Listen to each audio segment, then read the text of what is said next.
এত মজার বুটের হালুয়া হয়েছে কি বলবো। তো আমি এই বুটের হালুয়াটা ঠিক কিভাবে বানাইছি সেটাই আজকে আপনাদের সাথে শেয়ার করব।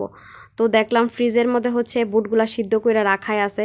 তো এটা তো হচ্ছে আরো ভালো হয়েছে, মানে আমার কাজ অনেকটা আগাই গেছে।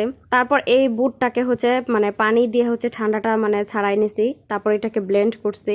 আপনারা কেউ চাইলে শিলপাটায়ও বাটতে পারেন। আর তারপরে হচ্ছে আমি একদম একটা প্যানের মধ্যে হচ্ছে খেজুরের গুড় দিছি। তো খেজুরের গুড়ে খুব সুন্দর একটা স্মেল বের হয়েছে। তো আমি হচ্ছে বোকার মতন অনেকটা পানি দিয়ে ফেলাইছি। আর আপনারা চাইলে হচ্ছে পানিটা একটু কম দিয়ে নেবেন। তারপর হালকা করে একটু চিনি দিছি, একটু লং এলাচ এগুলা হচ্ছে দিছি। তো সব কিছু নিয়ে অনেকক্ষণ এগুলা হচ্ছে একদম নাড়াচাড়া করছি। তারপরে এটা অনেকটাই প্রায় হইয়া আইসা গেছে, মানে অনেকটাই হচ্ছে শুকায় গেছে। তো এটা একদম যখন শুকায় টান টান হয়ে যাবে, তো এখানে হচ্ছে আপনারা চাইলে দুধও দিতে পারেন।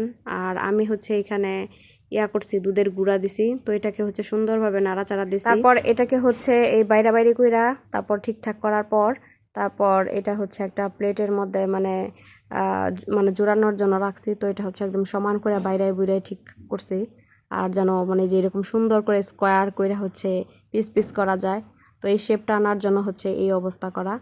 তো এই তো আমার বুটের হালুয়া কিন্তু রেডি। আর এটা খাইতে কিন্তু অনেক অনেক মজার ছিল, মানে অনেক ভালো লাগছিল আমার। তো বুটের হালুয়া কিন্তু অনেক পুষ্টিকর একটা খাবার।